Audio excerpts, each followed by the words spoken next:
नमस्कार दोस्तों, इस वीडियो में आपका स्वागत है। क्या आप जानते हैं कि समुद्री वेव से इलेक्ट्रिसिटी कैसे पैदा की जा सकती है? जैसा कि हम सभी जानते हैं, पृथ्वी के महासागर एक विशाल और शक्तिशाली शक्ति हैं, जिनका इलेक्ट्रिसिटी उत्पादन सहित विभिन्न उद्देश्यों के लिए उपयोग किया जा सकता है, जो अभी तक बहुत ही खोज करना बाकी है।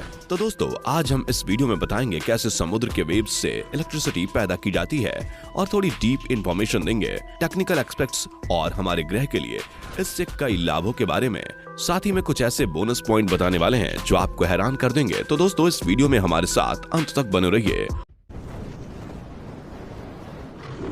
Welcome to smart info. दुनिया भर में एनर्जी संकट एक नई चुनौती बनकर उभरा है। इससे लड़ने के लिए वैज्ञानिक रिन्यूएबल एनर्जी स्रोतों से इलेक्ट्रिसिटी उत्पादन के तरीके खोजने का प्रयास कर रहे हैं। इसी दिशा में कार्य करते हुए शोधकर्ताओं ने एक ऐसी टेक्निक विकसित की है जिससे समुद्री वेव्स से इलेक्ट्रिसिटी उत्पन्न हो सकती है। आज की दुनिया में एनर्जी के ऐसे क्लीन रूप की तलाश बढ़ रही है जो किसी भी सूरत में पर्यावरण के लिए नुकसानदायक ना हो। इसलिए अमेरिकी एनर्जी विभाग और अमेरिकी नौसेना मिलकर ओरेगन स्थित company north west energy innovations के साथ क्लीन और रिन्यूएबल एनर्जी उत्पादन के नए रास्तों की खोज में जुटी हुई है। इसके लिए विकसित किया जा रहा है वेव एनर्जी कन्वर्टर। कंपनी ने 45 टन के पहली पीढ़ी के एनर्जी कन्वर्टर का प्रोटोटाइप तैयार किया है और इसे अजूरा नाम दिया है। दूसरे एनर्जी कन्वर्टर से भिन्न अजूरा वेव्स के उठान और गिरान के साथ साथ उसके आगे या पीछे की गति से भी एनर्जी उत्पन्न करने में सक्षम है। इस उपकरण को डिजाइन करने वालों के सामने समुद्र के खारे पानी से इलेक्ट्रिसिटी तैयार करने की चुनौती थी और यह भी कि यह उपकरण समुद्री वेव्स की विभिन्न तरह की गति को सह पाए। उन्होंने इन्हीं चीजों को अंजाम दिया है। जून 2015 में हवाई के ओहाउ कॉनवे खाड़ी में अमेरिकी नौसेना के समुद्र एनर्जी परीक्षण स्थल पर करीब 100 फीट की गहराई में अजूरा को आजमाया गया। इस उपकरण ने हवाई द्वीप के लिए सफलतापूर्वक ग्रिड एनर्जी का उत्पादन किया।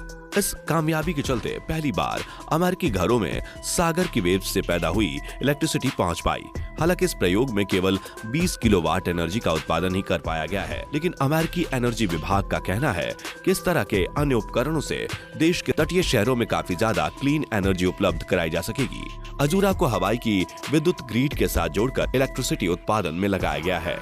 यह परीक्षण इस वेव कन्वर्टर टेक्निक के व्यावसायिक इस्तेमाल का प्रयास है। अजूरा के इस टेक्निक को अमेरिकी एनर्जी विभाग, अमेरिकी नौसेना और हवाई विश्वविद्यालय की मदद मिल रही है। हवाई विश्वविद्यालय को स्वतंत्र रूप से अजूरा से प्राप्त आंकड़ों का विश्लेषण कर उसकी क्षमता को आंकने का काम दिया गया है। इन आंकड़ों को अमेरिकी एनर्जी विभाग और नौसेना को भी भेजा जाएगा ताकि वो इनका इस्तेमाल वेव एनर्जी टेक्निक और समुद्र से रिन्यूएबल एनर्जी हासिल करने में काम कर सकें। अब सवाल उठता है कि अजूरा किस तरह से काम करता है। इसमें उपकरण के दोनों छोरों के बीच पानी की सापेक्ष चक्रीय प्रवाह से इलेक्ट्रिसिटी उत्पन्न की जाती है। यहाँ ऐसा जनरेटर मौजूद होता है जो गतिज एनर्जी को इलेक्ट्रिसिटी में तब्दील कर देता है और जिसे पानी की सतह के नीचे मौजूद केबल के जरिए ग्रिड में भेज दिया जाता है। अजूरा दूसरे एनर्जी कन्वर्टर से इसलिए अलग है क्योंकि यह पूरे 360 डिग्री यानी पूरी तरह से घूमकर आगे और पीछे की वेव्स को भी इलेक्ट्रिसिटी उत्पादन के लिए यूज करता है। यानी एक तरह से यह हर तरह की वेव्स के दौरे में समुद्र की वेव्स से एनर्जी बनाने में सक्षम होता है और यहीं इसकी क्षमता दूसरों से कहीं आगे निकल जाती है। इससे पहले ओरेगन के तटीय इलाकों में वर्ष 2012 में north west national marine renewable energy centre के परीक्षण स्थल पर नॉर्थ वेस्ट एनर्जी इनोवेशंस ने एक यंत्र लगाया था, जिससे मिले आंकड़ों और जानकारी से अजूरा की एनर्जी उत्पादन क्षमता बढ़ाने और उसे और टिकाऊ बनाने में मदद मिली। आंशिक तौर पर विशाल वेव्स में डूबने पर यह हवाई के ग्रिड को इलेक्ट्रिसिटी की आपूर्ति करता रहता है। अजूरा के परीक्षण से मिले नतीजों को अमेरिकी एनर्जी विभाग और नॉर्थ वेस्ट एनर्जी इनोवेशंस एक नए जनरेटर के डिजाइन में काम लाएंगे जो 100 से लेकर 150 फुट ऊंची वेव्स में काम कर सके और 1 मेगावाट तक इलेक्ट्रिसिटी पैदा कर सके। इतनी इलेक्ट्रिसिटी सैकड़ों घरों को रोशन कर सकेगी। वेव एनर्जी का एक और बेनिफिट ये है कि इसे उपभोग के बिंदु के करीब उत्पन्न किया जा सकता है, जिससे महंगी और एनर्जी इंटेंसिव ट्रांसमिशन इंफ्रास्ट्रक्चर यानी कि एनर्जी गहन संचार अवसंरचना की आवश्यकता कम हो जाएगी। यह दूर के तटीय समुद्रों के लिए विशेष रूप से फायदेमंद हो सकता है, जहां अक्सर रिलायबल इलेक्ट्रिसिटी मिलना मुश्किल है। इसके अतिरिक्त हाइब्रिड सिस्टम बनाने के लिए वेव एनर्जी का उपयोग रिन्यूएबल एनर्जी के अन्य रूपों जैसे विंड और सोलर पावर के कॉम्बिनेशन में किया जा सकता है। या एनर्जी प्रोडक्शन में उतार चढ़ाव को संतुलित करने में मदद कर सकता है, जो रिन्यूएबल एनर्जी के किसी एक पर्सनल सोर्स के साथ हो सकता है। वेव एनर्जी भी रिन्यूएबल एनर्जी का एक रिलेटिवली लो इम्पैक्ट वाला रूप है, क्योंकि सिस्टम आमतौर पर छोटे होते हैं और उन्हें भूमि या पानी के बड़े क्षेत्र की आवश्यकता नहीं होती। इसके अलावा इसका नाम विजुअल इफेक्ट्स है और एनर्जी उत्पादन के अन्य रूपों जैसे ऑफशोर विंड फार्म्स की तुलना में समुद्री जीवन के लिए कम नुकसानदेह है। इन शॉर्ट में वेव एनर्जी न केवल इलेक्ट्रिसिटी का एक क्लीन और नवीनीकरणीय स्रोत है, बल्कि यह सस्टेनेबल एनर्जी का स्रोत भी है, जो कि हमारी एनर्जी कंजप्शंस को पूरा कर सकता है, एक्सपेंसिव ट्रांसमिशन इंफ्रास्ट्रक्चर की आवश्यकता को कम कर सकता है और इसे हमारे अन्य एनर्जी स्रोत को जोड़ने से हम एक स्टेबल आपूर्ति कर सकते हैं।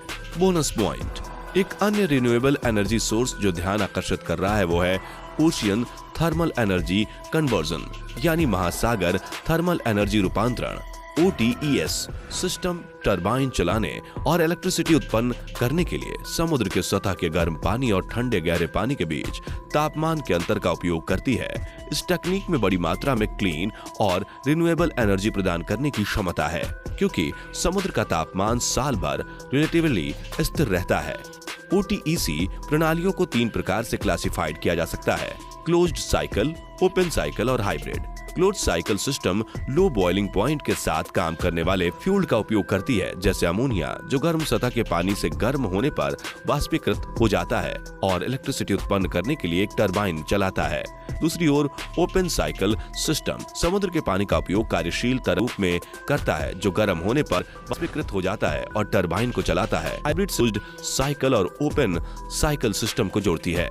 ओटेक टेक्नोलॉजी अभी भी विकास के शुरुआती चरण में है, लेकिन इसमें महत्वपूर्ण मात्रा में क्लीन एनर्जी प्रदान करने की क्षमता है, विशेष रूप से ट्रॉपिकल एंड सब ट्रॉपिकल क्षेत्रों में, जहां सतह और गहरे पानी के बीच तापमान का अंतर सबसे बड़ा है। इसका उपयोग डिस्टिलेशन वाटर यानी कि अलवणकृत पानी और एयर कंडीशनिंग के लिए ठंडा पानी प्रदान करने के लिए भी किया जा सकता है, जो इसे एक मल्टीपर्पज टेक्नोलॉजी बनाता है। अंत में समुद्री वेव्स से इलेक्ट्रिसिटी और महासागरीय थर्मल एनर्जी रूपांतरण क्लीन और रिन्यूएबल एनर्जी के नवीन और आश्चर्यजनक स्रोत हैं। उनके पास महत्वपूर्ण मात्रा में इलेक्ट्रिसिटी प्रदान करने की क्षमता है, जबकि फॉसिल्स फ्यूल पर निर्भरता कम करने और पर्यावरण की रक्षा करने की क्षमता भी है। वेव एनर्जी को खपत के बिंदु के करीब उत्पन्न किया जा सकता है और अधिक स्तर एनर्जी आपूर्ति बनाने के लिए एनर्जी के अन्य रूपों के साथ जोड़ा जा सकता है। Ocean thermal energy conversion turbine को चलाने और इलेक्ट्रिसिटी उत्पन्न करने के लिए समुद्र के गर्म सतह के पानी और ठंडे पानी के बीच तापमान के अंतर का उपयोग करता है और इसका उपयोग अन्य उद्देश्यों जैसे कि अलवणीकृत पानी और ठंडा करने के लिए भी किया जा सकता है, जबकि ये प्रौद्योगिकियां अभी भी विकास के प्रारंभिक चरण में हैं। उनमें से एक अधिक स्थायी एनर्जी भविष्य के लिए हमारी संक्रमण में महत्वपूर्ण भूमिका निभाने की क्षमता रखती है। देखने के लिए धन्यवाद। जैसा कि हमने इस वीडियो में चर्चा की कि समुद्र की वेव्स से इलेक्ट्रिसिटी और महासागरीय थर्मल एनर्जी कन्वर्जन क्लीन और रिन्यूएबल एनर्जी के इनोवेटिव और प्रोमिसिंग स्रोत हैं। उनके पास महत्वपूर्ण मात्रा में इलेक्ट्रिसिटी पैदा करने की क्षमता है, जबकि फॉसिल फ्यूल पर निर्भरता कम करने और पर्यावरण की रक्षा करने की क्षमता भी है। लेकिन यह सिर्फ टेक्निक के बारे में नहीं, यह हमारे ग्रह के लिए, आने वाली पीढ़ियों के लिए और इसे घर कहने वाले सभी जीवित प्राणियों का कल्याण के लिए है। हमारे चैनल को सब्सक्राइब करके आप इन क्षेत्र में नए विकास और अन्य स्थायी ऊर्जा समाधानों के बारे में सूचित रहेंगे, जो हमारे ग्रह के लिए बेहतर भविष्य बनाने में हमारी मदद कर सकते हैं। दोस्तों, उम्मीद करते हैं कि आपको यह वीडियो पसंद आई होगी। अगर पसंद आई है तो लाइक, कमेंट और अपने सगे संबंधियों के साथ शेयर करना ना भूलें। तब तक के लिए वंदे मातरम, भारत माता की जय।